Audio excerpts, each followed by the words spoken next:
Well, the funny thing is, I've actually said to my PAP friends that if you want to get somebody to actually appreciate you, just make sure they travel more abroad. You look at every ASEAN country. You look at, in fact, most of the developed world countries. Then you're actually grateful for the PAP.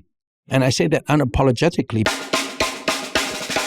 What's up, everybody? Welcome to another episode of Yala, your thrice weekly podcast where we talk about the hottest news with a touch of what, Terrence? Good old humor. Good old humor, man. Yeah. So today is a very special episode. Very, very special. Where we have someone very special in front of us. We wish we could talk to him for the whole day, but we have a limited time. Yeah, he's much busier than we are. Correct. You say that to everybody, I'm sure. It's like a guy dating a girl. Oh, you're so special. It's our generic intro for important people. Thrice weekly, very special. I get it. No, but not every day we get, people who are doing badass things. Have done badass things. Yeah, in life and their careers to come and talk about it and share with the Yellowbud audience about, their journey, right? Yeah. Can you tell my kids I'm badass? I mean, that would really be cool. Yeah, just play this to them. They think I'm really like the most boring person around. Yeah. If I can say, wow, Yellowbud called me badass, that gives me real street cred, We can take up this excerpt and send it to you so you can replay it at family events. It'll be a trailer every time before you walk out at events. It can be part of my bio when people introduce me in the future. Badass. Exactly. Mr. Ho Kwon Ping is the chairman of Banyan Tree Resort. Mr. Ho Kwon Ping is your badass guy. Yeah, exactly. Wow. Yeah, but we will dig into why we say badass. And I mean, I didn't even need to introduce you. You just introduced yourself. So as badass. Yes, badass. The badass Mr. Ho Kwon Ping. Okay. So thanks for joining us. Yeah. I remember the first time that I saw your name in a corporate setting was when I was working at SIA, and I saw the board of directors and I saw your name there. And I was like, oh, that's interesting. And over the years, there's been so much that you have done and a lot of views that you have shared. Yeah. So at this point, like right now, before we go into the history, like what's your time spent on these days? My time is spent on trying to avoid increasingly frequent Biden moments. Yeah, but everybody in my generation knows what a Biden moment is, and we're pretty cool that you guys don't know what is a Biden moment. A Biden moment is when you suddenly you freeze and you forgot what you were about to say or what you want to say. I see. I got one up on you there. We all know what's a Biden moment. I saw it's something that even I grapple with these days, even just freezing the middle of a sentence or something. But you're saying that that's something that you actually think about, like how to make sure that you can focus in the moments that you're talking actually, I mean, I meant that half jokingly. I mean, I think I'm halfway to Biden moment. But, there was a famous visionary thinker called Buckminster Fuller. He was an architect. He was the one who designed the geodesic dome. Really, really, and a real polymath in terms of being a real Renaissance thinker. And he was still writing books at the age of 90 plus, and people used to interview him about that. And he was very honest about it. He said, I still have a lot of views, and I think I have a lot of things to say, but I'm very forgetful about things. So all I do now is I just write down everything on Post-it notes whenever I need to, and I just stick it all over my house. Yeah. So I do that now. I have a WhatsApp. There's a WhatsApp thing where you can actually WhatsApp yourself. Yeah. Oh, yeah. So that's all. No, I think it's WhatsApp yourself. Okay. So anytime I want to, if I have something I forgot to do, like actually I was thinking of maybe buying you guys an espresso machine because I've never had Nescafe for a long time. I was going to write down there afterwards. Then I saw you actually have a broken espresso machine. Right? Yeah. So I was going to note down, buy you guys. We can send you a whole list of things that we need. Yeah, you can if you want. But the point was I was going to write it down because I'll forget it. I see. Okay. But I spend most of my time now thinking about the things I want to do with my life, whatever time is left of that. And I don't mean that in any morbid way. In fact, I've spoken to groups very recently when they ask me, what do I think is the most important self-awareness you should have? And I've said it should be the idea of mortality. Not morbid at all. But if you didn't think that there's a limited time to your life, then you're probably quite content to street walk through life, which I think is the saddest thing somebody can do. But, if life was eternal, then you won't make the most of it. Yeah. And of course, I'm not thinking about when am I going to die, but obviously being at 72 years old, the time left is a lot less than a 25-year-old kid. So my awareness of mortality is what gives me daily pleasure, give me a sense of purpose, and makes me want to do a lot more things before that day finally comes. So I'm actually very busy right now because there's so many things I want to do still before I kick the bucket. Is that part of the reason, one of the motivations behind you distilling a lot of these thoughts into your recent book that was launched, I think 2 months ago, Behind the Banyan? The thing is, I didn't distill the thoughts. I'm not the author. I just go on, and I talk rubbish. And it's the author, Aaron Lowe, who's got the job to distill it and make it sound reasonable. Yeah. His very difficult job is to make me sound wise, sound intelligent. Yeah. And my only job, since most of it was done during COVID and through other interviews, I just rattle on like I'm doing with you guys now. But just to clarify for those people who are trying to understand what we're saying, is like I think he calls it gonzo journalism or something, where he interviews you. Is it he interviews you? No, he originally wanted to make it gonzo journalism, but we didn't. Okay. You know, gonzo journalism is supposed to be the fly on the wall type of where you project yourself as the journalist. So you are in there as much as the person you're writing about. Yeah. It didn't work out in the end, although he did continue having his own views. So he would say, I, and I am he. Okay, so it's not a book by me, it's a book by him. Yeah. But it was a bit confusing at times when he would use the I and give a little anecdote about himself. And then it would seem as if the I was Ho Kwon Ping. So that would be, you have to, gonzo journalism has to be done in a particular style so that you don't confuse the reader. So this book still is written by Aaron, and it's supposed to be a book with business lessons and so on for other people. So you'll see in the book, he makes references to other business leaders and so on, well-known people. I mean, the Steve Jobs and Warren Buffetts of the world. And he makes allusions to these to make certain points. And that's definitely him speaking. Yeah. And then he would talk to me, and then he would quote me, and that would be my voice speaking. So it's probably, in terms of percentage of content, it's probably still about 85% about Banyan Group and about me. But he does have interspersed in it anecdotes from businesses that he sort of culled together. Yeah. But I mean, the interesting thing is, I think the first 25%, he really delves into, or at least it's really talking about your history and your background, how you got to where you are today. And I mean, even for us, you know, we know a little bit about your background, having heard about it in news or people talking about it. But a lot of the details, I think, were quite shocking to both of us in reading it. Shocking? Right? I mean, shocking. by any measure.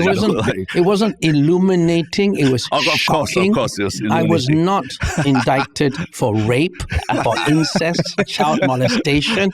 That would be shocking. Yeah. I was jailed for what I consider to still be quite proper. But in proper, the Singaporean context. But in the Singaporean context. That's why we said badass. We said badass because there are things that you did in your youth and all that. You know, even for us, we're like, wow, you know, shocking. We went to US University, and to hear that you did this and what happened and the ramifications of that, it's shocking, right? Yeah. What was the most shocking thing, or at least like the most surprising thing you guys? You should have said inspiring. Shocking. No, the inspiring came after that. After the shock, there's a shock and awe, and then the inspiration. Even when you see, like, you know, the Northern Lights, there's shock and then inspire. It's a good thing. It's a good thing. You're just covering your own ass. It's not badass. You're covering your own ass. Oh, gosh. No, but I mean, like, we attended US University, UPenn, and there's just, you know, the climate of what US universities are today, you know, with like protests going on campus, and then, you know, the things that we're reading about Singaporean parents like afraid to send their kids to US universities because of all the unrest there. Then I'm like, wow, but this has been going on in the US universities for the longest time ever, you know. When you think back on those days of your youth in the US university and all, tell us a little bit about like what the climate was back then, that, you know, like that would be like what we say, like, a bit shocking to people today. Like how would it lead to students feeling very motivated and ready to, take to the streets and act? Okay. On the serious side, and I think it is true that the U.S. campuses have not seen anything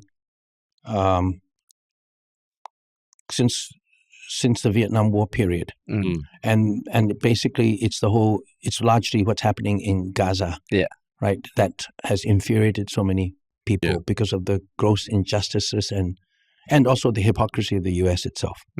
But this is just a shadow of what happened, because no American kid is getting killed because of Gaza. It's just the American support of something that even the international courts have actually said is a war crime, and the American hypocrisy that everybody has seen that's infuriated a lot of younger people. But if you go back, and this had to take you back in history a little bit, I'm a member of this ever-aging or increasingly aging baby boomer generation, right? But if you look at it, baby boomers were born just after the war. We were the largest cohort. And we came about at a time when, after the war, with the sexual revolution, so to speak, people coming out, and the hippies on one end, and political activists on the other end. But they were young people who finally came of age after the World War II period, which their parents experienced severe austerity and so on. So the baby boomer generation, I think, around the world was united by idealism about democracy, justice, and so on. So if you look back, you had the quasi-revolution, 1956 in Hungary. You had the Prague Spring in 1968. You had a lot of student riots and revolutions in France and elsewhere, all in the late 60s, because that's when my generation came of age. We were in our late teens to early 20s. Then in the U.S. itself, the Vietnam War was raging. It was getting worse and worse. I arrived in Stanford University on the same day that the so-called incident Kent State occurred. And that was when students were actually killed on campus. So you could imagine the campus uproar. And it was many times more than today, because Americans were getting killed in the Vietnam War. And I arrived there. If I were a good young Singaporean in a very safe place in Singapore, where the leadership had basically said that if we did not support South Vietnam, it's the whole idea of the domino theory, right? Everybody in Southeast Asia believed that if they did not support America and if North Vietnam was not vanquished, you would have a domino theory. Of course, having been educated in Thailand, most people in Thailand realized the domino theory wouldn't work, because Vietnamese troops would just get stopped by the Bangkok traffic and they wouldn't be able to get anywhere. But leaving that aside, I spent my high school years in Bangkok. And then when I arrived in the US, I suddenly realized that I had been leading a very sheltered life. I did not realize to what extent Thailand was being used as a base for the Vietnam War. And I didn't realize, because I went to an international school, and very mostly Americans there. And I had friends, one very good friend in particular, who committed suicide because his father was an Air Force officer who died in Vietnam. And in my last year in high school, we had the infamous fame of being the school, the one high school in the world with the highest overdose rates.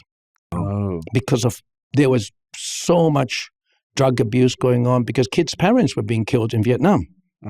These are the kids of officers, because children of only officers are an age where they have children, and so I grew up in a very tumultuous period. And when I went and I imbibed all the American military propaganda, but when I went to America and saw that things were actually quite different, and I began to truly believe that the war between North and South was a war of nationalism and a war of reunification, rather than the Vietnamese Communist Party wanting to take over South Vietnam and then take over Thailand and so on. The whole domino theory, I didn't believe anymore. And that led me to start thinking that I should not be in favor of this war. And I was much more leftist at that time. I told my parents that if I ever got any inheritance from them, I'd just donate it away, and I didn't want any wealth, which thankfully they were smart enough to not give me anything. but yeah, that was a context in which I took part in anti-war demonstrations. But the real irony is, I didn't get thrown out of jail at all because of anti-war activities. That's the supreme irony. So when you look back at that, basically, like from what I heard you say, you grew up in a very tumultuous period. You went to the US and you had your own opinions that you wanted to stand for, that you joined this protest. So this day and age, when the protest word in Singapore, it's always been a very taboo topic.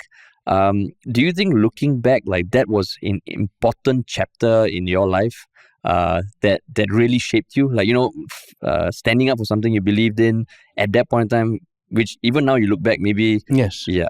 Like, how did that shape you? I know one thing you said about being thrown into detainment, it made you appreciate the ability to study. It gave you... Well, that's more like a joke than anything else. Okay. I was a terrible student. I was really a good student in Stanford. When I came back here, I didn't study at all because I had to repeat from year one, which was kind of stupid. And in those days, before LKY said that if he had a choice, he would send his kids to American universities. If you went to Harvard or Cambridge or Stanford, and I went to Stanford, and you transferred, there's no such thing as a transfer. You could only transfer if you were from an Oxbridge or UK university. There was absolutely no recognition of US universities, even though the textbooks I had been studying in NUS were actually written by many of my professors at Stanford, but there was no such thing. So I had to start all over as year one. I see. And I was so bored out of my life, I started writing as a journalist, and that got me into trouble. So I'd never been a good student in NUS, but since I went to jail, and since after I confessed, they allowed me to have textbooks, then I sat for the second year, although I was 25 years old already, I sat for the second year, and I basically aced it. I got the top of my class. Yeah. Simply because, the moral of the story is very simple. If you're a parent and you want your kid to do well, send the kid to detention. Get him arrested by SA, and then they'll do well. But like, going back to my original question, like, how did that shape you as you look back onto your life? Like standing up for what you believed in. It did get you into. I have always, maybe because of my parents, who were both in their own younger selves, were very politically active in China. And they've always had a strong sense of social justice. And interestingly, even after I was detained, and my father knew LKY because he was ambassador to Bangkok and then to the EU, and he knew Goh Keng Swee, Rajaratnam, Hon Sui Sen all personally. So you would have thought that they would have been very ashamed of me, that typical parents, you bring shame to me. They never basically scolded me. They simply said, you have to do in life what you believe in, and we'll always support you. So I have never been ashamed for why I was detained. I would be ashamed if I was arrested for anything that had to do with moral turpitude. But I had my views. I don't think I was a danger to Singapore, and I do not think I should have been arrested. But I've never borne, and I've said this many times, I've never borne LKY any grudge, because I think he did it for what he thought was for the best of Singapore. And I think he was wrong. But many of us as CEOs have done things in retrospect, like firing somebody, then you realize, oh, maybe you shouldn't have fired that person. But in the moment, how do you know what is right and wrong as long as you're completely selfless? And that's where I think LKY was always totally selfless. His grab on power and he was pretty authoritarian, was always not for the propagation of his own personal wealth. It was for what he thought Singapore needed. So I've never borne him a grudge.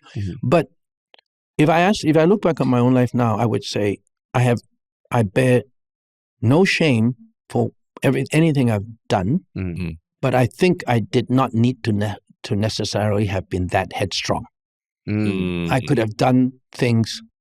I could have still stood up for what I believed without getting thrown out of Stanford, without being jailed.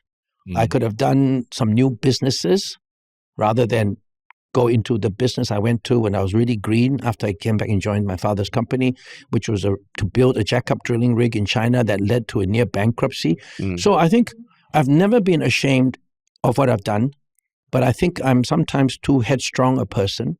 And at least now, I haven't yet brought the company to near bankruptcy because now I am finally, at the young age of 72, a little bit more considered in my behavior.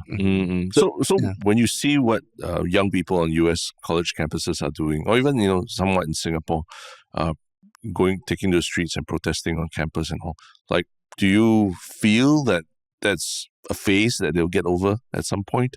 Or what do you feel when you see them being so fervent about their beliefs? Or do you think they shouldn't be too headstrong?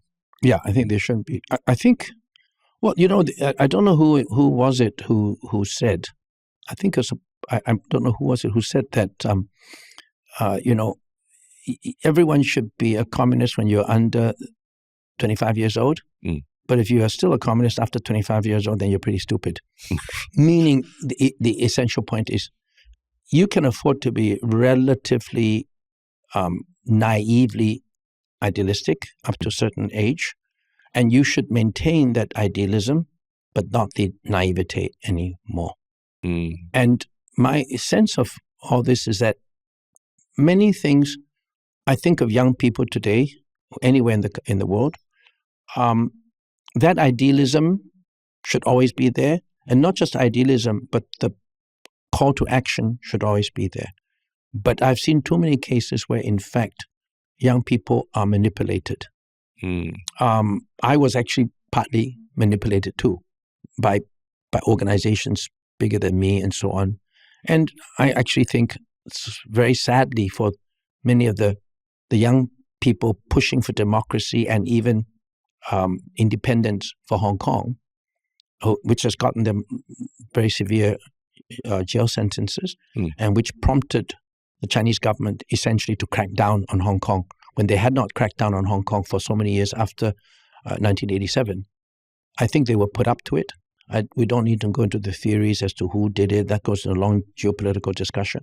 But I think it was clearly a campaign to try to get young people in Hong Kong to declare independence so that China has no choice but to clamp down.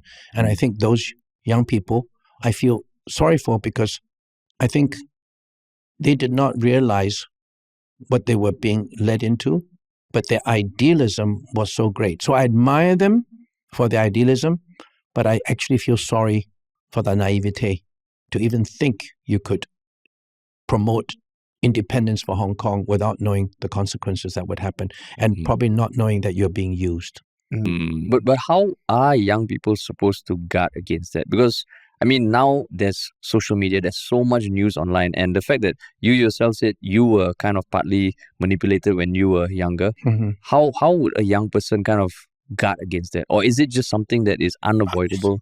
No, it's unavoidable that people will make use of you, but it does boil down to why I named my second book, which is a collection of all my articles, speeches, and essays. I used, the title was called Asking Why, because I have actually argued that asking why is at the source of all thought leadership. And thought leadership can range from Nelson Mandela saying, why should black people be inferior? It's led to why Mahatma Gandhi is saying, why should however hundreds of millions of Indians be ruled by a few thousand white people from the UK? They asked why. Martin Luther asked a religious why. You've got scientists from Galileo to Isaac Newton asking scientific whys.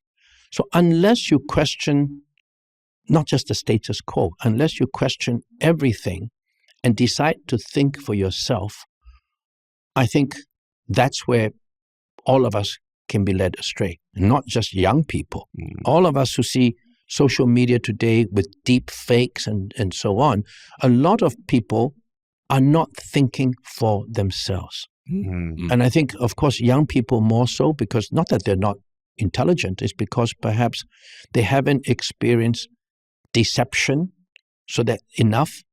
They haven't been embittered enough like older people, that you become skeptical of things. So I don't think my idealism has shifted. I've always said that Claire and I are so proud of what we're doing in Banyan Tree, not because we want to be billionaires or we want to be having an empire with under-over hotels, but because Banyan Tree is today the vehicle by which we are doing all the things we wanted to do when we first got married, even as a development economist, and she was a sociological development sociologist. All the things we wanted to do. But today, I'm much more savvy. I'm much more skeptical of everything on the business side. I'm much more skeptical of banks. I'm much more skeptical of PE funds. I'm much more skeptical of politicians. So I hope that with age and wisdom, one becomes far more skeptical, but not cynical. And there's a big difference between the two. And what is that difference? The difference is, someone had said before that cynicism is the last refuge of the idealist, and means it's a refuge. You don't do things anymore. You become so cynical that you don't do anything anymore because everything is not worth doing. That's cynicism. Skepticism implies the fact that you question everything, you're skeptical about everything, but that does not impede you from action. You can be a very skeptical activist, but a cynic is one where the borderline has been passed. You become so skeptical about things, you become such a cynic that you basically believe, don't do anything because whatever you do, it's not going to change anything. And I don't believe that. I believe that there's a lot of badness out there in the world, and you must always not be led into things, whether in business or anything else. But that doesn't prevent me from going out and every day trying to change what I think are the bad things in the world. I think that's an important difference here that I try to tell people, young people also. And there's a lot of overly old in mind cynics among young people. And I've criticized that, saying I call that sleepwalking through life. There's so many young people who are far too young to be cynical, but they sleepwalk through life, not meeting every day with joy and happiness and purpose, but just kind of like in China, 躺平, just kind of lie down and let life go on, because you're just cynical that nothing I do matters. And that's, I think, is really sad. But how do you think that has come about? Because, I mean, you have a very big role in Singapore's education as well, have helping set up SMU and all. Like, what do you think has been pushing, younger people to have that kind of 躺平 kind of attitude towards life? My experience of the Singapore system has got advantages and disadvantages. It's got the advantage that because I'm a complete outsider to it, except for a short stint in NUS, I'm not blinded by the fact that I'm part of the system who grew within it. I never studied here. I suffer from the disadvantage of not knowing perhaps the constraints of what one can do in Singapore. But I have always maintained that self-confidence is more important than anything else for a young person and even a much older person. And I think Singapore's highly competitive system, not just competition, but a system which already is improving very much now, but a system which during my time, even though I was not a product of the system, I was close enough to the system to actually understand it. At a very young age, you can lose complete self-confidence because of streaming. Right? Now, all the great elites who've done well become president scholars and then perm secs and then they become ministers. Great for them. But what about the guys who don't make it in that system? The high flyers are great, but the people who are not successful products of that system, you feel such a complete lack of confidence. Lack of confidence leads to a lack of self-agency. So you go with the flow. You don't think things can change. And I've spoken also even recently at the Civil Service College, because I think it deals with civil servants, that there's been a book out called The Tyranny of the Majority, and The Tyranny of Meritocracy. And I've long argued that meritocracy, which is obviously like a motherhood and apple pie statement, right? I mean, of course we should be meritocratic, but the insidiousness of meritocracy, because there is no such thing as total meritocracy, and we've seen that too in Singapore. The bulk of university graduates in Singapore have parents who are university graduates. The large bulk of people who are lawyers and doctors have parents and so on. So the meritocracy that we have, the insidiousness goes two ways. The people who are successful products of the system think that because it's meritocratic, they really deserve it. And the people who don't succeed, this is the worst part, the insidious part, they really believe they should not succeed. Because meritocracy is fair. I didn't succeed, it means I am dumb, I'm worth nothing. Whereas if you are in an autocracy, or in a dictatorship, or an aristocracy, neither the privileged or the underprivileged believe in their hearts of hearts that this is what it should be, right? The aristocrat basically facing himself would know, I am where I am because of connections. The guy who's a serf in a feudal society knows, I am where I am because I was born this way and I don't have the advantages. So it's unjust. So sometimes growing up in an unjust world is good for you because you do not think you got there by yourself. Either you were oppressed and you didn't get there, which then gives you a sense of righting that oppression. Or if you are privileged, you know you don't really deserve it. The insidiousness of meritocracy is the people who don't get it, who don't succeed, actually lose a lot of self-confidence because they think, unlike the serf who knows he's not inferior to the Lord in the manner, it's just that he was born this way and the system is unfair. People under so-called meritocracy believe they failed because they really deserve to fail. But what would be the alternative? Because, growing up in Singapore, that's all you hear. That, we need to be very efficient with whatever we do. Meritocracy is the only way for a country the size of ours. And we keep hearing this. So what would be an alternative? An alternative, I think, is to believe that we must always have structural meritocracy. Now, structural meritocracy means, for example, you can't, and we do have that very well, right? You can't buy your way into a good Singapore school. I've always totally believed that we should never have private schools in Singapore, which is good. We have some degree of disparity already with the SAP schools, independent schools, but I have always believed very strongly that the best Singapore students should go to the best Singapore schools. And there's already a bit of elitism, but not to go to private schools. We do not have the equivalent of Etons and Harrows, and we do not have private universities here. So we have a structured system of egalitarianism. We have a structural system of meritocracy, which I would defend to the death. However, we should always realize, and to give the government and our leadership today the credit, they realize that we now have no longer a dynamic meritocracy.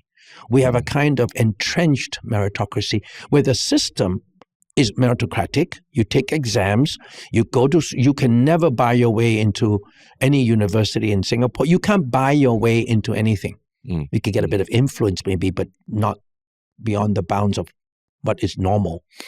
But we need to recognize that in actual fact, a lot of the meritocracy that we have isn't really meritocratic. And we must introduce a higher rate of dynamic meritocracy, which also means more pathways to success at every level of life. That definitely helps a lot more in terms of meritocracy. Right now, your life, your career, your future is laid out pretty much in your pre-teens, teens, and young adulthood.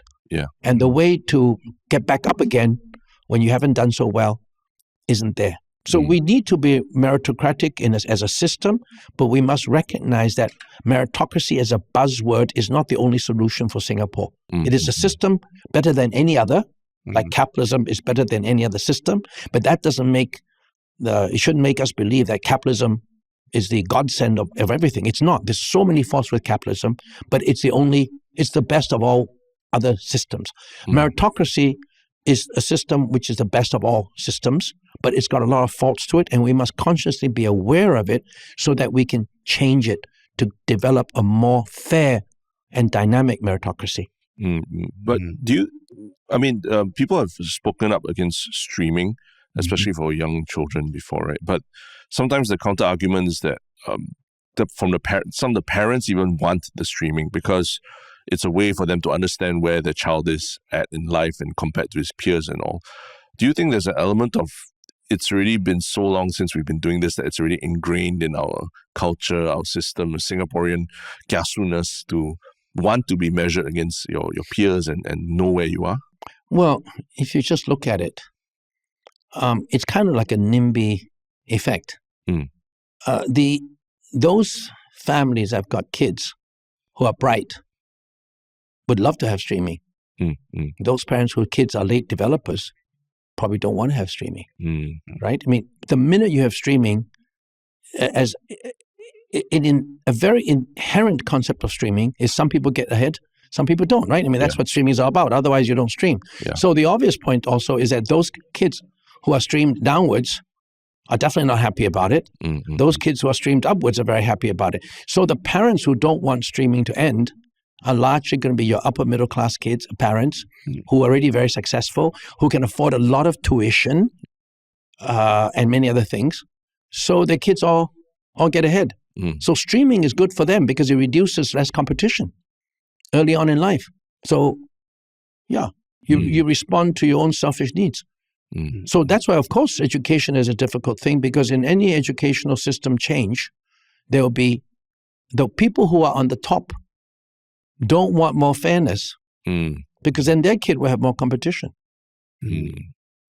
So like one thing you mentioned in the book is that because your business spans many countries, there's a lot of understanding the local cultures, the local customs. So when it comes to education or even just Singapore society as a whole, I think now any young person, even like for us, we are millennials, and like when we look at news every day, there's so many things, so many challenges that our country is facing. But on one hand, I also hear from people abroad, there's no country that's perfect, right? So from all your work, is there anything that you see that is uniquely Singaporean for better or worse compared to other countries, or there are challenges that are consistent amongst younger folk all around the world? Well, you know, the funny thing is I've actually said to my PAP friends that if you want to get somebody to actually appreciate you, just make sure they travel more abroad. When we live in Singapore, we criticize the PAP because everything they do is wrong, blah, blah, and much of what they do is wrong. The minute you go outside, you just travel within ASEAN. You go to Thailand, you see how incredibly screwed up their politics are. You look at every ASEAN country. You look at, in fact, most of the developed world countries. Then you're actually grateful for the PAP. And I say that unapologetically because even though there are many things that they do that is wrong, you look at it fundamentally. We say that our leadership is boring, they're technocrats. But yeah, better to have a boring technocrat run your country than to have a bunch of absolute idiots. And you look at the two countries, which are the two Anglo-Saxon countries, which we follow the most because of our colonial heritage. You look at the UK and the US. Can anybody reasonably say today that their system is better than what we have? Now, I don't think our system is perfect, and that's why I really resent it when people in the UK or the US actually dare to preach to us about what we should be doing. And I look back and I say, damn right that LKY basically threw things back at them. And those were the days when, in fact, they were already more functional than today, but their politics is so totally dysfunctional today. And I'm hardly a pro-Trump, pro-right-wing guy, but I think the political systems are so screwed up, the liberal elite has essentially lost the plot. And why the liberal elites are now losing way completely to the far right is because they got it all wrong. And even now, when they're all ridiculing Donald Trump and ridiculing the far right, I think they have no understanding that the situation today is a lot of their own doing. So I guess back to your point about Singapore, I would say I think it's useful to look at what we are doing right. It's also quite useful to see what I think we're not doing right. And I have long argued that because we are relatively harmonious, We're relatively egalitarian, and we're relatively, in many ways, better as a harmonious society. Our type of governance is better, and so on. It also tends to make Singaporeans very smug, with a lot of hubris, and quite arrogant. So, and I've long cautioned that you can be proud of what you have, as I am proud of what I've done in my company. Yeah. But the minute I say that I think we've arrived, the minute I say that I'm better than so-and-so, is the beginning of the downfall. And I think young Singaporeans, on one hand, are critical of their government. And when they go overseas, they criticize other people rather than just quietly learn from it. And you get the picture of the ugly Singaporean who thinks that every other society is screwed up. No, not with the West. They are still young Singaporeans. Many of them still have what I would call a quasi-colonial mentality, which I really tried to work against in SMU, so that we tried to get our overseas exchange students to go to ASEAN countries. And there's another thing, a lot of stuff about what I've tried to use SMU to do, like I've tried to get Banyan Tree to do, which reflects my view of what Singaporeans would be like. And I'm very proud that SMU students are quite different than before, because NUS and NTU have caught up. But I think we definitely produced a whole succeeding generations of students whom I would be very proud of as a Singaporean. And that was one of my major motivations when taking on the challenge of helming SMU for 25 years, was to create a generation of young Singaporeans I could be proud of, when the typical foreign stereotype of young Singaporeans were very insulting. So I mean, like both of us have been following your work and reading what you've done in the past. But what would you say to maybe a younger person who is not aware of what you've done, and they just hear what you say and they just reply, with that phrase, okay, boomer. Have you heard that phrase before? Yeah. So what would you say to that? Because like even when I talk to younger folk, or I look at what's online, I think there is this like I can't fully empathize with what they are going through, because I'm not them. I can try and empathize, and I think even when I look at older generations, part of me is like, okay, you don't understand what I'm going through. But for someone who was listening to what you just said, who might agree fundamentally, but all they hear is an older person preaching to me. He doesn't know what I'm going through. Well, fortunately, I think I've been able to engage with younger people, but younger people about past their teens now, because it's very hard to really be able to relate to somebody who's in their teens, 15, 16 years. I really don't know what they're going through. Yeah. But being at 72 years old, being able to relate people who are in their early 20s is really not so bad. Yeah. Who can have a serious conversation with you, who's not just going through lifestyle issues and so on, but really thinking about the world and so on. I think I can understand where they're coming from, but I also say to them that if you're going to say, okay, boomer, and write me off and practice ageism, it's not any different than somebody of my generation writing you off and saying, you have absolutely, you're just a youngster who knows nothing. I think if we try hard enough and there is goodwill on both sides, meaning a younger person not stereotyping an older person into any kind of stereotypes, and an older person also doing the same. And if both sides recognize that there's a lot of commonality between what the younger person is going through and what an older person has gone through, and there's no preachiness, which I definitely am against. I think preachiness is horrible because it indicates a false sense of arrogance. Why should a younger person, how can an older person be more arrogant simply by saying, I've been there, I know more than you, and so on? But if you can communicate as equals, you being a younger person has definitely more vigor, more insight into certain things than I have, but I as an older person have my point of view also. And I think communication is so critical that both age groups respect each other. And I also honestly believe that history always repeats itself. When you say younger people today have challenges, fine. But don't think that a previous generation didn't have challenge, or my father's generation didn't have their own challenges. So every generation has their own challenges, their own solutions, their own joys, their own disappointments, and there's no reason why you cannot be a good counsel for somebody else. That's why you see the really good grandparents can actually counsel grandchildren even on affairs of the heart. Even though you may be 85 years old, you have also once had a girlfriend or boyfriend, you've broken up, you've had sadness, so you can always empathize. And in fact, that is at the core of Banyan Tree's own service culture. 4 words, I am with you, is at the bedrock of our service culture.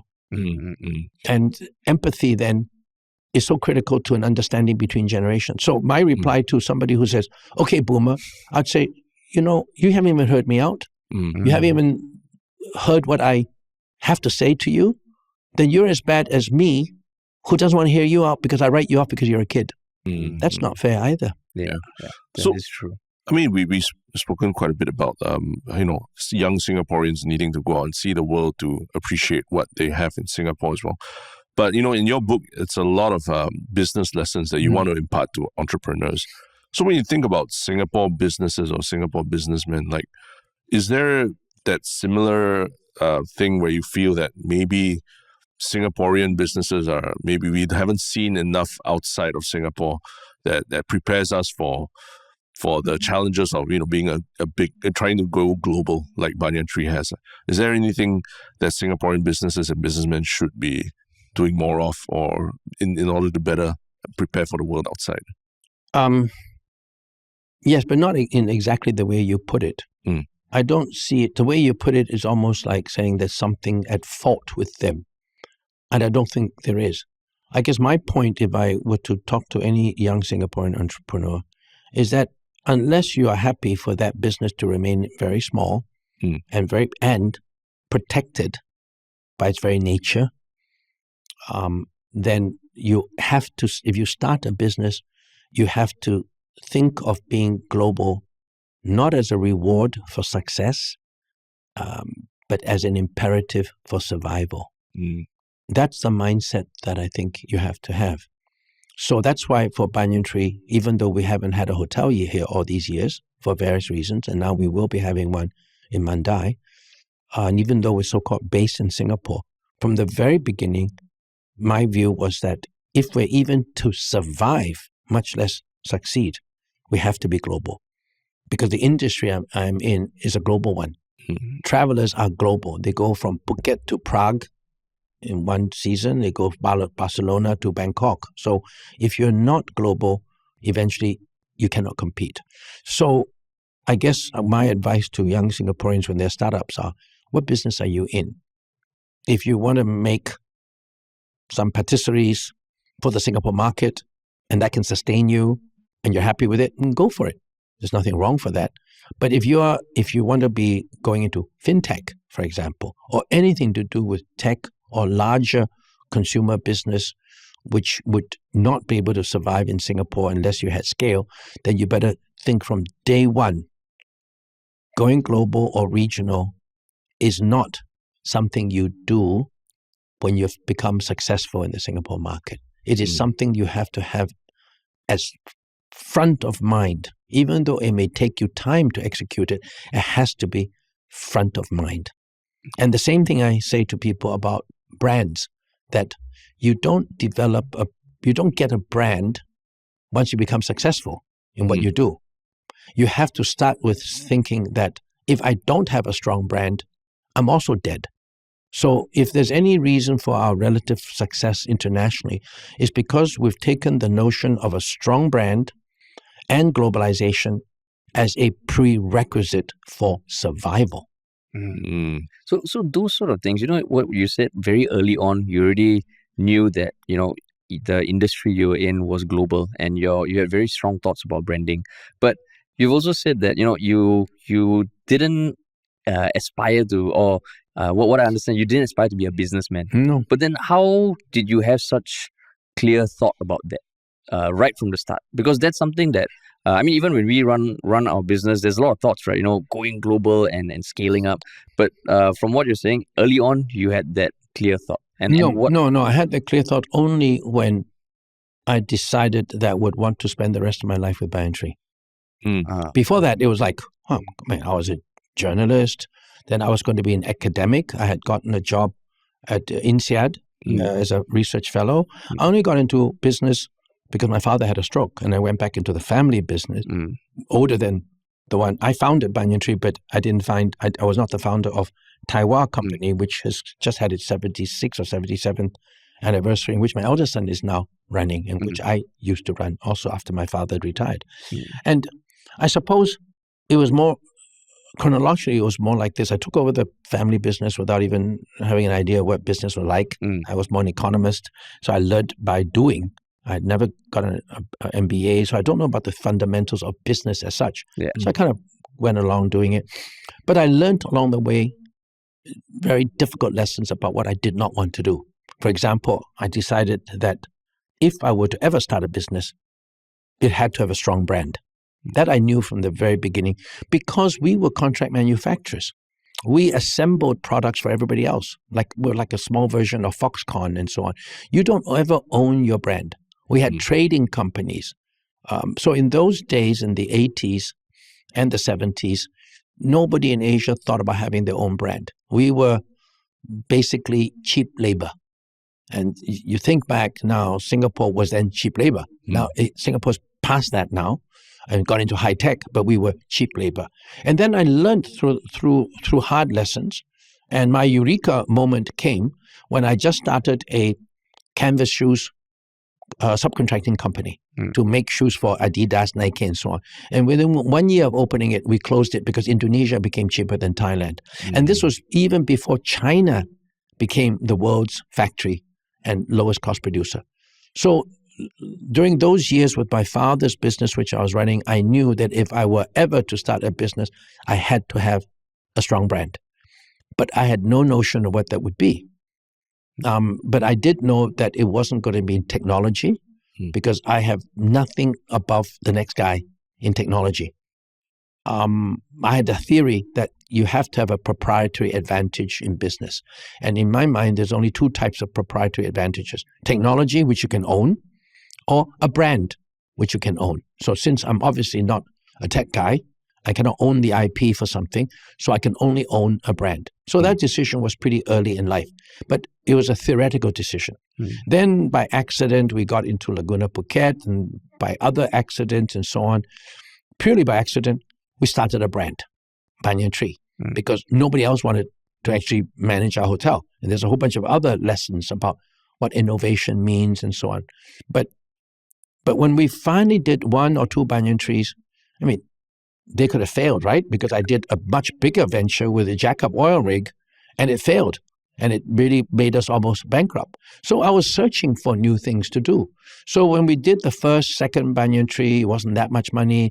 It was people responded to what we were coming out with as a product, which is now a dime a dozen, the all-pool tropical spa hotel.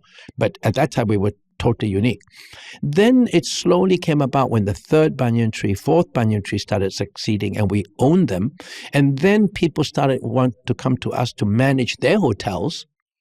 Then I had to make a difficult decision as to whether I would want to spend the rest of my life doing this or not. And then that's what I said. If we're going to do this, it's going to be a serious effort to be global, and it's going to be a serious effort to build the brand into a global brand. Otherwise, don't do it. So it's not as if I knew all along what I wanted to do, but there are inflection points when you decide you go for this or you don't go for this. And when you decide to go for it, then you must know what you're in for. And that's what I mean about knowing that I had to be global and I had to have a strong brand. You know, in your history as a business leader, you've also, stood up for social causes and spoken up very strongly for them, like the LGBTQ causes and that, right? And you talk about, building a brand. That's part of survival of your company and everything. But, in Singapore, sometimes we feel like, if you talk about social issues or things that are very contentious, that's actually risky for business, right? Like, why have you taken the track of like being very vocal about what you believe in, and how do you see that square off with your role as the leader of a business as well, and the responsibility it has for people. I can talk about myself secondly. Sure. But I think there's a fundamental disconnect when you say talking about social issues, how do you square that off with being a business leader? Yeah. My fundamental point always in life, and I even have told people in SMU, if you're going to be a business graduate and so on, the fundamental business of business is to help create a better world. It's not to make the most money for shareholders. Mm-hmm. If you think the fundamental business of business or a CEO is to make money for shareholders, then shut about everything else and just go and make money, mm-hmm. which is what people think. But when you look at it, what is the fundamental driver of change in the world today, besides politicians and sometimes religious leaders? But economic growth and prosperity is what drives a lot of positive change or negative change if the economy tanks. And if you're a business leader, you must have a sense of responsibility of what you want the society to be. A good business leader must also be a societal leader. Otherwise, you're just a manager of a business. So now, whether you want to be, and in the US, they do believe that, so you've got all these super high, right-wing business people who are very vocal, and you've got super left people. But of course, the richer you are, you tend to be more right-wing. Yeah. But I think the first point I would take objection to, that you should even think that business leaders should just shut up and do their business, because I don't think that should be the case. I think perhaps, but then you can also go deeper into say a business leader should perhaps not be involved so much in partisan politics, but should be involved with more fundamental social issues. Now, I don't, how should I put it? I don't want to be a loudmouth commenting on Singapore politics. The only time I commented on anything seriously was when I had to do these 5 lectures as the S.R. Nathan thing, and that I had time to develop my ideas and so that it would be more nuanced than just commentating on everything, which some people are prone to do. And the LGBT issue, I've never really been trying to write a lot about it and so on. But when Pink Dot asked me to write a comment, I'm very happy to write it. Because this is a fundamental belief of mine, a fundamental belief of my parents. My brother is gay, perfectly lovely man. So I've experienced in my own family and experienced with my friends. And I do believe it is fundamentally wrong for someone to make life difficult for someone else simply because of your own personal beliefs. And maybe that's because I grew up in Thailand, which is a Buddhist society, where the tolerance for LGBT is really super deep-rooted. Even among the super conservative military powers, they were the ones who also passed the same-sex marriage. Because Buddhism really teaches you to be tolerant. And it's not just tolerant. Tolerant means that somebody is deviant and you're tolerant of that deviancy. But true tolerance means everybody is equal and you should not have the right to impose your views on someone else if that person is not hurting you. You're pushing your view if you're from the Christian right or you're from the Muslim right or whatever it is. I don't think you have the right to destroy the identity of someone else because of your religious beliefs. And I've always believed, and I wrote this in my articles, that I believe that the choice of your gender identity is a fundamental human right. And I've also well argued that I think the section, what is it now? 377A. Yeah, 377A makes a mockery of the rule of law. You have something in the law, it's not enforced. If you either enforce it or you repeal it. Yeah. And, well, government has finally done something with it to remove the problem for the next generation of 4G leaders, which I think is good because this issue would become bigger and bigger. But my whole view is that you have to stand up for something. I don't protest in the streets for repeal of 377A. I've always supported Pink Dot, and I haven't gone simply because at my age, I'm not particularly keen on crowds. So I don't go to a crowded movie theater. I don't go. But my views are known, and you have to stand by your views. You don't go and stand on a soapbox and beat your chest and give out your views as if you're a politician. But if you don't stand for your views, then who is going to stand for their own views? You get a vacuum then, And the big danger is if you get a big vacuum, then other people fill that vacuum. And that's why I've always argued that a strong civil society is so important in Singapore if we want to be a cohesive and resilient society. Wow. That's a very poetic way to sum up the discussion. Yeah. And I mean, I'm only asking because, we went It's getting hot and heavy. Is it a bit too serious? It's great. We went to business school and, like thinking about business ethics and all that always like was an extra class that you had to take as a separate module.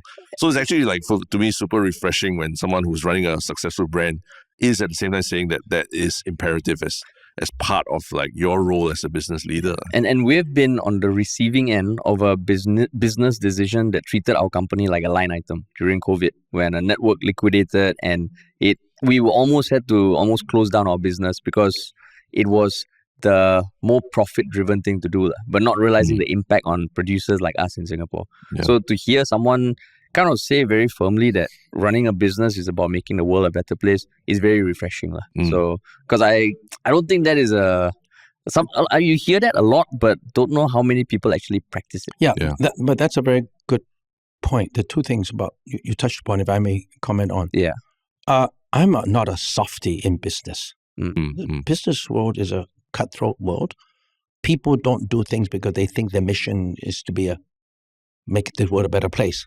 Most executives do things partly because they're compensated for it. So I've long held that if the starting point is that you think the role of business leaders is to make the world a better place, fine. Then the next logical decision is if it's just left as platitudes, it's like a preacher saying this on a Sunday morning. Yeah. It's just platitudes. How do you then make this come true? I'm not a bleeding heart liberal who just says things and doesn't want to move into action. So the next step about fundamental mission of business to create a better world and so on is to then make sure the next step is to say basically you should replace shareholder primacy by stakeholder primacy, right? So that also sounds good. We believe in stakeholder capitalism. I've written in my book about communitarian capitalism as a system of capitalism that we should be moving more towards. And that Wall Street capitalism that we seem to think is the normal type of capitalism is not normal. Japanese capitalism, Norwegian capitalism, French capitalism are all very different. Okay, so I believed in communitarian capitalism. So if you believe in communitarian capitalism, it's saying the same thing as stakeholder capitalism. Now, if you believe in stakeholder capitalism, you can go one step further. You can basically, at your own company, and every company I think should be free to decide what weightage they want to give to each stakeholder group. And once you give that weightage, you then tie it to CEOs and senior management's compensation. Now, in our company, I don't know exactly what it is now, but financial profits, shareholder rights ranks very high, probably number one, because after all, they're the people who put money in the company. And then, but there are also associates, your employees. They're your customers. There's a community at large which also deals with sustainability and climate change. They're your suppliers. So how important is your relationship with each of these stakeholders? Some will be 10%, some will be 50%, some will be 20%. But then you bring it all together, you have a balanced scorecard. Then you have metrics by which you measure the CEO's achievement on achieving the goals that are linked to various stakeholders.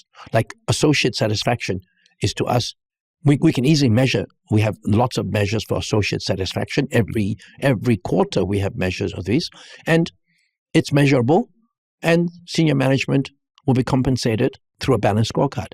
So when you say it's refreshing to hear what I'm saying, I want to emphasize I'm not a bleeding heart liberal. I do believe that what is not measurable cannot be managed. So I don't just want to spew off a lot of, nice things to hear and so on. That would to me be the equivalent of greenwashing. I'm not out here to bullshit people. I'm too old to bullshit people anymore. I used to try to bullshit a lot more. I only bullshit about how great our resorts are. But other than that, you get the real thing. About what you talked about business school and ethics, I think ties into very much about how business schools teach leadership, which is also just very theoretical. And I was so I've long felt that leadership is very critical, but it's not being taught properly.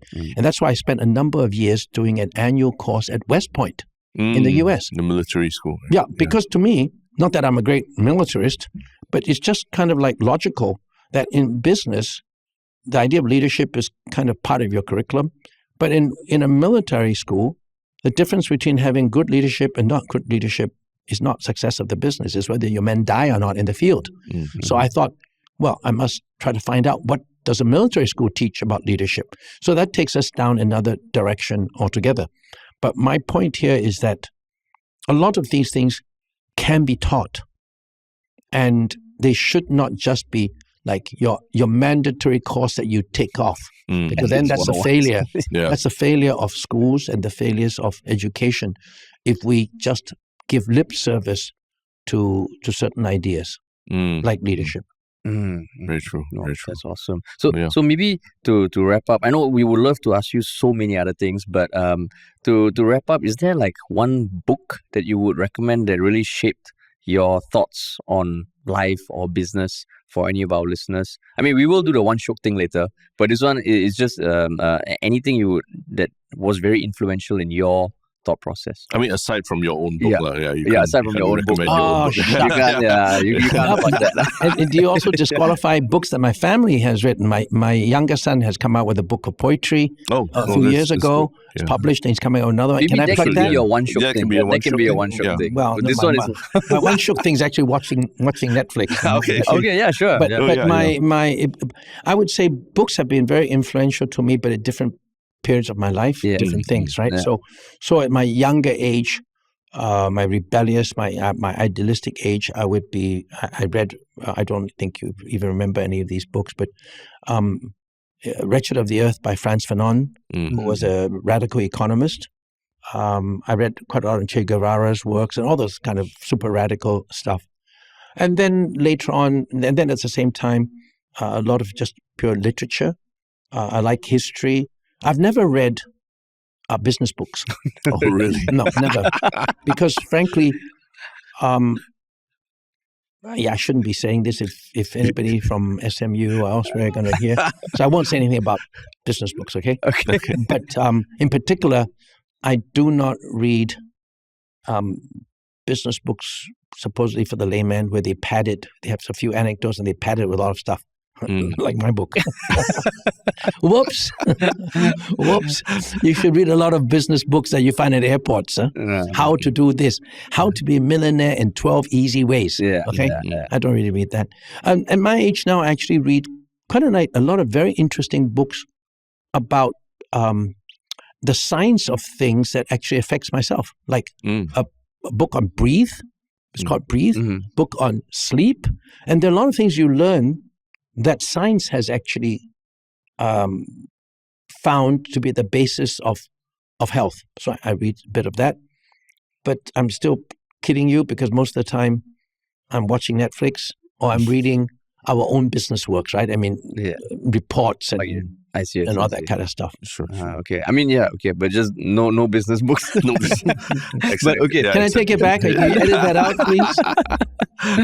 But I think that's the perfect segue into the one Shiok Thing, which is what we told you about. We can go first to give you some breathing room. Terrence, you have your one Shiok Thing. Actually, there's just a recent video. I think ESPN, the sports network, has been doing a sort of a retrospective of like tennis players in Wimbledon's history. So they recently did a video talking about Roger Federer's tennis, his serve placement, and how his serve placement evolved over time from when he started out as a young, petulant player, who couldn't really control his temperament. But over time, he managed to use the fact that his serve wasn't the most powerful in the game, but just the placement of it and how his body language belied the direction of the serve. It bamboozled his opponents into thinking where he's going to. Are you a tennis player? I'm not a player, a fan. I watch a lot of tennis. I watch a lot more than I play. Okay. But it was just fascinating to see how, you just think of Roger Federer as like he's just been great his whole career. But actually he was pretty bad, in the initial years. and it's somehow he managed to adjust it across the years. And even when he had a slump in his later years, he found a way to bring it all back just by adjusting his serve. So it breaks down his serve. It breaks it down across the years of his career as a player. So I thought that was really fascinating. I see. Does one Shiok Thing have to be books or things? Can be anything. Oh, anything. Mine's a YouTube video. As long as it's something that one of our listeners can experience. Okay. Yeah. If it's like your son's cooking or something, unless son is going to be cooking for our fans, it'll be a bit hard. So something they can experience. Yeah. Oh, okay. Yeah. Okay. So mine is also something related to exercise or athletics. Is another video by Kurzagat, the YouTube channel. Science channel. Yeah, so it's this science channel that does very nice animations about questions like, what would happen if the sun burnt out the few seconds after. The latest one is about the myth of exercise. And it talks about how, there's this belief that if you work out hard, you would lose weight. And they kind of explain why exercising is good, but it's not going to be something that will help you lose weight. I mean, of course, you should have to eat less. Yeah, no, exactly. So I mean, everybody knows that it takes you 1 hour of running to burn the calories you get from one banana. Oh no! If you see Instagram and TikTok, there's so much about the 5 exercises that would get you a bubble butt, or your abs. Yeah. And I mean, they had certain anecdotes. Like I think they quoted some research that showed that even the people who are hunter-gatherer tribes in certain parts of the world, they burn the same amount of calories walking 9 kilometers a day compared to someone who sits in the office. Like the caloric burn rate is the same. And there are physiological, evolutionarily reasons for that. But it all boils down to the diet that you eat, which is the next video, which I haven't watched yet. But they just talked about how right now the way we think about exercise, of course, in large parts thanks to social media, kind of misses the point. There are a lot of benefits, but it's not going to help you lose weight like you would imagine. So yeah, that's my one Shiok Thing. Got it. All right, Can I, to you. Well, Sure. Yeah, sure. I mean, Definitely, if going along your genre of things where we watch and so on or read, and then the other one is about what you actually do in your life. There would be 2 things. Like this. One would be that I watch, Netflix, Amazon Prime, all these more than I read, unfortunately, although I'm honest enough to admit to that. Yeah. And of course, there have been many things I've watched which are pretty good. I mean, from crazy things like Succession to Yellowstone and all that kind of stuff. And right now, I'm only mentioning it because it's just the 3rd episode. It's what I'm watching right now. And it's called The Bear. It's about, and where it's kind of funny for me is because it's quite humorous, but also because kitchens are something I'm very familiar with because of our hotels. Yeah. But it's the whole idea of how a dysfunctional bunch of people having pride in what they do and having teamwork can actually create something very beautiful. Of course, there's a lot of humor in it. The dialogue is cute. But what resonates with me in particular is that we have a very multinational team of people who generally have a pretty, at the working level, a relatively low level of self-respect. And you can see in The Bear, all these characters had very low self-esteem. Yeah. Right? They were just a bunch of kind of lost guys who are not exactly great chefs or cooks, whatever. But the respect they're given by the hero who calls them chefs, and how they themselves discover things that they are proud of doing, like the baker who's really keen in the pride he has in making donuts and so on. It resonates with me because it is within my industry, and it does teach you about how self-respect and self-confidence and the idea of being in it together to create something magical. Which was, I hope, by the last episode, I'll see something great about what they produced. But you know they're going to go that way, so it's quite fun to see.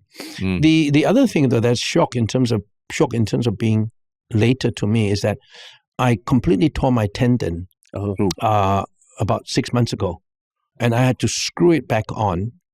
And you don't get much mobility at all. You can't even raise your arm. I couldn't even raise my arm to brush my teeth. I couldn't raise it to touch my hair. Now it's getting better. And I used to be a very avid swimmer doing freestyle. I do about half a kilometer every day and so on, every time I'm able to, which is every few days. And I could not swim at all. So I've had to adapt completely to frog style, to breaststroke. And although I used to swim that before, it wasn't my best style. But what is shock is that over the last 6 months, I have really improved myself on this swimming style. And I really love it now. Although I know I'll go back to swimming freestyle, I have learned so much of how, by being forced by circumstances, I've developed a stroke which I have real pleasure in doing when I'm swimming now, because I swim pretty well now, whereas before it wasn't. So it's the idea that when you're forced to do, you cannot do something, you do that same thing that you love in a different way, and you find new sources of joy and pride. So, it's for me, it's been great. I love swimming still. I don't see the fact that I can't do freestyle now as a disadvantage. And I see that I've discovered a new form of enjoyment, of physical enjoyment, where I'm proud of the strokes I'm able to do. I perfect it all the time by myself. And that's, I think, something that the lesson to anybody there would be, there's always something new to learn every day. And whenever you have something go wrong with you, there's another way to compensate and still find pleasure and enjoyment. So that's why I really like my breaststroke now. But your shoulder's doing better as well? This shoulder is doing better. My left shoulder is doing worse. I got 2 screwed up shoulders. So butterflies still have to wait a bit. Joseph schooling is safe. No record is safe. I'm going to buy a C-scooter. You just it's true. No, but I think it's cool. Like everyone here is big fans of the bear as well. But we always wonder if people in the industry or in hospitality, what do they think about the show? Beyond its the more entertaining aspects of the drama. Now we have a stamp of approval. Of course, it's dramatized. Right? Of course, it's dramatized, as anything would be dramatized. And of course, you don't usually have the advantage of a rundown place that becomes, I guess, essentially a Michelin star restaurant. Everything is dramatized. But I think the learning points there, whether it's in a hospital or whether it is in a restaurant, there's probably not that much true to life, except there is true to life in terms of the actual cooking. Much of the actual cooking is not faked. I mean, it's what you need to do and so on. And much of the way the restaurant is run, not the super chaotic way, but the French Brigade style, the different names, positions, the things you have to do, it's all pretty true to life. But I think it's a theme that they're talking about that is worthwhile watching. Yeah, it is. Awesome. Fantastic. Cool. Yeah, thank you so much for joining us. Hopefully we'll have you back again at some point. When the whiskey's in place. When we set up the corner. Can I tell you what brand I want, which brands I don't want? Definitely. I'll give you an espresso machine. Then you we'll get a whiskey in exchange. Espresso and whiskey. Okay. But for anyone listening, really check out Behind the Banyan. KP's latest book, and just really, even for both of us reading it, it's just a very fascinating read, understanding the nuances of being a Singaporean business out there in the world, being a global brand. Inspiring. And what is your new descriptor of yourself? You are a badass. Oh yeah, man. Hey, you can't forget that. No. Word better than that. I'm a badass grandfather. Grandfather. Oh, badass granddad. Badass granddad. If do they make mugs that you can put things on? Because this year it's my big birthday. It's my 6th cycle. I'm a dragon. This is my dragon year. So I could actually have a present my kids could give me. Biggest badass granddad. I'm sure the Gen Alphas have a different way of saying badass, that we don't really know. But badass grandpa. Look, these are not Gen X or anything. My grandkids are 5 and 7 years old. Gen Alpha. Gen Alpha. Oh, that's Gen Alpha. They'll have a different term for badass, I'm sure. Like the Gen Zs will tell us something else. Skibidi grandpa. I don't think my daughter would want her kids to even know the word badass. Oh, yes. That's true. That's true. Age appropriate. That's true. But cool. Thank you so much for joining us. And thanks everyone for listening. Hope you enjoyed it.